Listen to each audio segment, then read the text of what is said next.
Sound great, man. Okay, excellent. So we're looking at, I believe, let's get this straight. You're looking at two screens now. You can see my controller here, which is my controller of choice. It is just a controller. And you can see what is my Ableton Live DJing template with a few little extra things in there that I've just thrown in at the last minute just to spice things up a little bit. What I wanted to do, as with all good presentations, is start with a very short demonstration, and then I'll explain step by step what's going on in this template and how it's working. So, without further ado, let's get some beats on.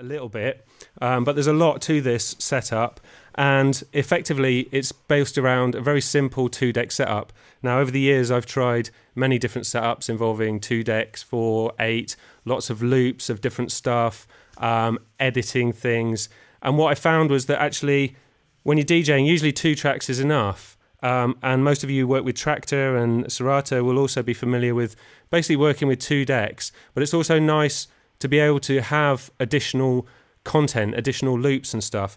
And that's the core principle of this setup here. Now what I'm going to do is I'm just going to run through these 2 center channels here. So on the Vestax VCM here, and this could literally be any controller, this one I particularly love because it actually feels and is arranged very much like a conventional mixer. So it's very intuitive to play on this device. It just kind of, it makes sense in terms of where things are. Now, the two center decks here, basically you can see in my Ableton window here, deck A and deck B. What we've got working from the bottom up, we've got volume. You can see how I'm moving the volume to 0 or infinity, and then I'm moving it all the way to the top. You'll notice that I've constrained the ranges here so that when it's right the way at the top, it only goes to -6. And the way that is done is in the mapping. I'm going to open up the mapping window here just to give you a little idea of the kind of level of mapping that's going on. There's quite a lot, it looks like, but remember there's 6 tracks here. So there's basically 6 repetitions. You can kind of see that there's a bit of repetition here. And within the mapping window here, it's possible to constrain ranges. So for example, here you can see that this volume control here is constrained to the range -infinity to -6 dB. And this is a really important feature that I employ a lot, because constraining ranges to what's useful really enables you to be a much more kind of musical and spontaneous with your mixes, and it stops you having to worry too much about going outside of ranges or of having huge amounts of range with parameters that don't really do anything. So you can constrain parameters to the sweet spots. Now let's have a look at deck A here. I'm going to go into the contents of the deck. Now obviously I'm not going to go into warping. Warping is absolutely essential. It's a fundamental basic principle that you must grasp. More than happy to cover that with people in other lessons and stuff. I'm sure you can find content on it. I have my own approach to it that's really quick, so I can do it live. I can drag brand new tracks into a set while I'm playing, and I can warp them with pretty high confidence very quickly.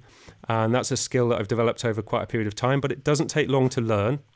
But once you've warped stuff and you've put it into live, obviously live can then track it in terms of the BPM. So everything that's in the set now will play at whatever the master BPM is that's assigned up here in the top left. Currently we're at 125.25 for whatever reason it is that I'm at that BPM. So everything will play at that BPM, and because of the global quantized set here, whenever I launch a clip or launch a song, it will start at the beginning of the next bar.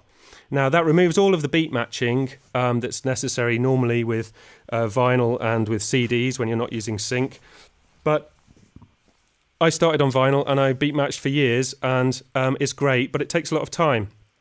And it also then stops you or prohibits you from doing lots of other stuff. And I decided that when I moved over to digital format, I didn't really like the idea of CDs. I like the idea of digital, but I was willing to accept that computers can synchronize things better than I can. They can synchronize things to 44,000th of a second, and I can get it pretty close, but not quite that accurate. So I decided to let the computer do that, and then I've got more time to actually create the mix, to engineer the mix, and to do other interesting stuff. And for me, I just find that that's more fun. I'm not going to get into the debate about whether that's officially DJing or not. I don't give a monkeys about that. So anyway, from the bottom up, we've got volume. And then on the track here, you'll see we've got these standard sends. I've got a reverb and a delay set up on the return tracks. The reverb I've chosen for this particular setup is the Convolution Pro. It's a really nice reverb. It provides really beautiful tails, and it's really kind of modifiable, a really good sound. It has got an EQ built in, but I also throw an EQ3 on there. Oh look, I haven't upgraded that. I've thrown an EQ3 on there just to shelve any really low frequencies because, you know, it's dance music. You don't want super muddy low end. And I've also put a utility on here, and that's purely so that I can mute and unmute the reverb so that it shows up here with the button on or off. Now, I could have used the activators here, but what that would have done, whether it's muted or not, illustrated by the lights here. So those are my sends, and they're on this row here. So all the sends are in the same place. I've got delay and reverb for each of these. The delay that I've chosen is Ping Pong. It's a fantastic delay. I've also added here a delay time calculator, which sometimes I find interesting to use because it shows me, I don't use synchronized delays. I've got two controls here, one for feedback and one for delay time. And that enables me to really nicely, to do some really funky stuff with the delay, especially when you right click on the top here and choose repitch mode. You get this, I'll demonstrate this, but you get this really cool repitching. I'm sure most of you are aware of this. If I just put this up.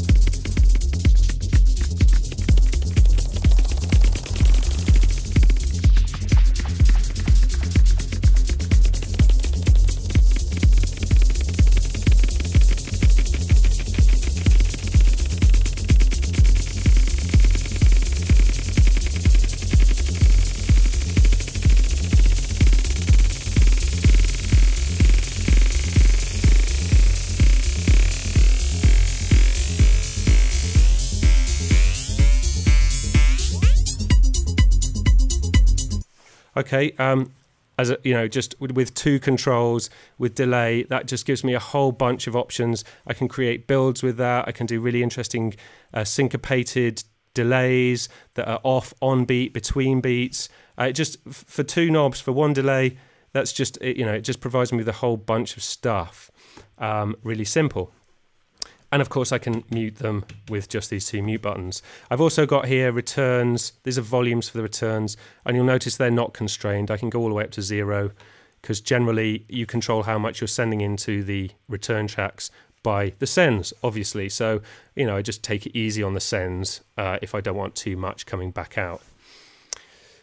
So moving then, I've skipped a couple of controls here deliberately because I'll explain in a bit, but so that these are the sends and returns, the same for every track, okay? The thing that I've skipped here is actually on the Vestax VCM here. These are usually, using the control script, these are assigned to the cutoff frequency and the resonance of a filter. But what I've done with this, we've gone back into Deck A here to look at the effect rack, which when condensed looks like this.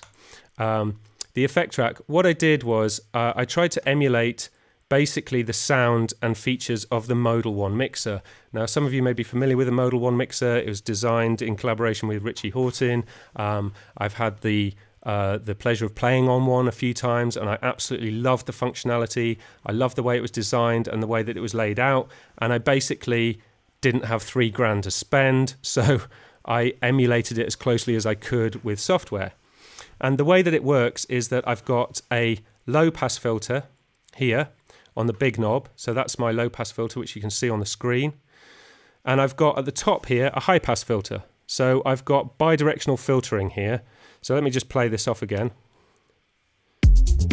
So I can bring it down, bring it up. So I've got this great up and down filtering, and the resonance here works on both.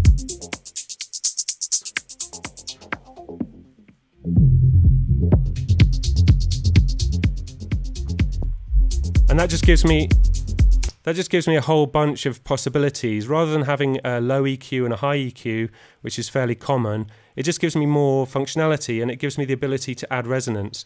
And as you're probably aware with Live 9, Live 10, the auto filter has various different models here. Now, you can change. One of the things about the Model 1 is that the filter types on the channels were different to the filter types on the master, and that gave you, again, different tonality, different textures that you could use. And you can really choose these according to your own personal tastes. I quite like the PRD, which is, I believe, modelled on kind of like, what is it, I forget, it's modelled on a pretty dirty old analog filter. The MS2 I also like quite a lot. Which can over-resonate or self-oscillate if you put the resonation right up. But for DJing circumstances on big systems, that's a little bit risky. So again, you can choose flavour that you want. You could have it clean if you want. And you can choose a different one for the high and low. I've just gone with this. It's what I like. In between them, okay, we then have this feature that is on the Model 1, and instead of having a high, mid, low, there's a high pass filter, a low pass filter, and then there's a single band parametric EQ. And the way this works, as Carl Cox so beautifully put it, is that you can tune in on a specific frequency. So what you can do, I've got two knobs here. One is gain, which allows me to add or subtract 15 dB of gain. There's no constraining on that. Oh no, 12 dB. I have constrained the upper limit to 12 dB, so it doesn't go too crazy. The lower, I can cut 15 dBs.